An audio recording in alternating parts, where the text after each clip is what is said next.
Hey, my friends. I thought we'd get close, have a convo here. That Jung will talk about the Christianization of pagan Europe, so that on top of a pagan substructure, which would include Dionysian-like gods and mother cults, came a Christianization.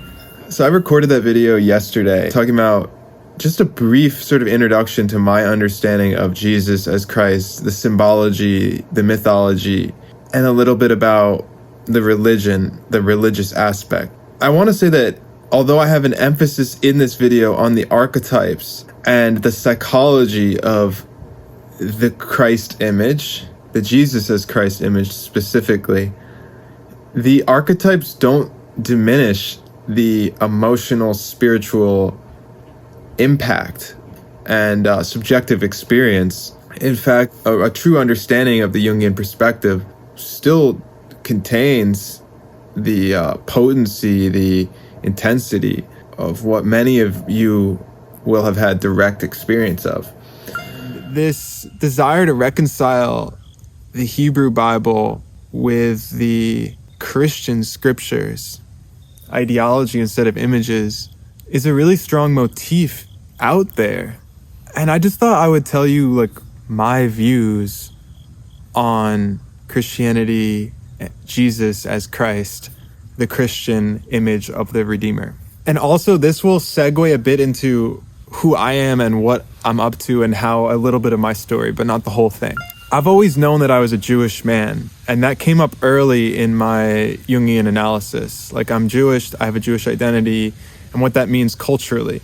And it was primarily a cultural matter because that's how I was raised, in this sort of connection to being Jewish as a cultural phenomenon. And yes, an ethnic matter, but not something as a religious commitment or a set of laws. I did not know about Jewish law and the codes and much of these traditions, just a little bit about Passover, and that a bar mitzvah was a party you had when you were 13. That was sort of my understanding of what it meant to be Jewish, and whatever, Larry David and Seinfeld. Okay, so my story's not original in that way. There's tons of Jews like that. Growing up in America, the great assimilation of America, I'm part of that story. So my experience of Jesus is it's in cartoons. It's so, some people are going to church, people have crosses, you hear it in Southern Baptist sort of language and style, and Kanye West, Jesus walks, I knew about it, right? But really for me, it was I did have a fascination with the image. I'll say that by the age of 21, I was engaging with Jungian psychology for the most part on my own. By the age of 23, I was in Jungian analysis and studying Jung very intensively. And C.G. Jung was very focused on Christ from a psychological perspective. And I dealt a lot with that material. So my primary focus and understanding is the Christ as an archetype. And archetypes are primordial images, that is, factors of personality that activate and either take a hold of the individual or of collective movements. So Christ as an archetype, as an image, is this image of the Redeemer, of the one who redeems mankind and who redeems the individual. And that's in Christian ideology as far as I understand. If you accept Jesus, you are redeemed. And that's sort of one of the basic tenets of Christianity. But as an archetypal image, when we psychologize Christ, we get in touch with the part of ourself that is redemptive. Jung actually calls this the redemptive symbol.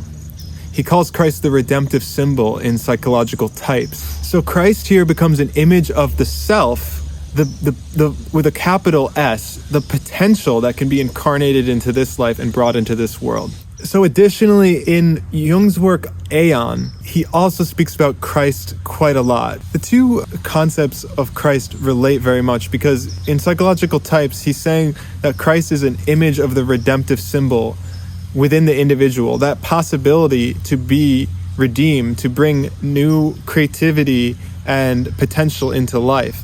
And in Aeon, he's more emphasizing the fact that this Christ symbol, as theologically described as Christ is the Jesus Christ is a part of God, then in other words, you have a bit of God in you, and therefore you have the potential to transform. And it's this factor of transformation, of integration of new potential, of the ability to overcome traumatic experiences, difficulty, confusions that enter the personality and enter into some new capacity of self that he sees in Christ. And it's that type of perspective on Jesus that I would have. And I wrote way back, and it's still on my website, around Easter in 2017 about Easter mythologies. Because on a historical level, there's a lot of connections between what are mixed up as Dionysian and Eastern, more further Eastern cults that were similar to Dionysus, alongside these myths and religious cults that developed in Alexandria that sort of mixed it all together, specifically Mithras. The Mithras cult had a redemptive man who wrestled a bull. And so when you look at like some of the developments in Christianity, what became codified in like the Council of Nicaea, you know, that he was born around the winter solstice, and his allowing to retain some of these like vegetative god attributes associated with the winter solstice and the Easter time, the spring solstice, and the Easter symbology, which is rooted in paganism, of the bunny rabbit and the egg. These are all rooted in pagan religions. That, in this sense, Jesus as Christ and that set of that cultural framework is an extension of and a collaboration with the pagan psyche. So that Jung will talk about the Christianization of pagan Europe. So that on top of a pagan substructure, which would include Dionysian-like gods and mother cults, came a Christianization as to where this somewhat Judaic moral structure was sort of superimposed. It's a very Jungian idea, and it's that type of linkage between Horus or Dionysus and the winter or spring solstice connected with Christ that I was familiar with and would look at this as. And at that time I had no problem with churches or Christian imagery, or in fact I was engaged with it as a part of a collective history. But it was never something literal to me. I was never interested in like taking communion or getting a baptism. Like, no, I'm okay with like the religiosity, you know. Psychologizing and the understanding of archetypes and meaning is important and to me today, and was extremely important to me then. But the literalism and the attention to scripture as something that like was living today didn't enter until I got in touch with my Jewish ancestry in a much deeper sense. So I'll tell a little bit about that now. The question I'm trying to answer here is like, how do I now, you know, feel this validity to Torah and to the Jewish traditions? And so to answer that, I just tell a little bit of my story, because I was painting these archetypes. It's an objective approach to personality and the depths of the unconscious as this domain of collective history, with these residues of the past, of images, as I said, primordial images, these patterns of behavior associated with imagistic manifestations, which are universal. But I became very focused on what would be called post-Sumeria central Mesopotamian myths, and the like sort of like Babylonian Ishtar or Astarte. And that's what segued into this experience of the feminine that is extremely primordial and roots into early pre-Canaanite mythology that's found in the Torah. Now, alongside that, I had a friend who you now are being introduced to on this channel named Johannes Beckman, who is a German theologian who is studying to be over there in Marburg, Germany. And he would point out to me that like a lot of the motifs were similar to, you know, the early evidence, archaeological evidence of Judaic altars and these types of things. Well, what happened was I also started paying attention more, that is, to Jewish references For example, Jung talks about the Kabbalah and the mysticism found in the Zohar. And that's really started to pique my interest. As all that started to come up, there was just this dramatic moment where there was an intensification of my inner dream life and a differentiation of my experience of the feminine and the ethnicities of the world.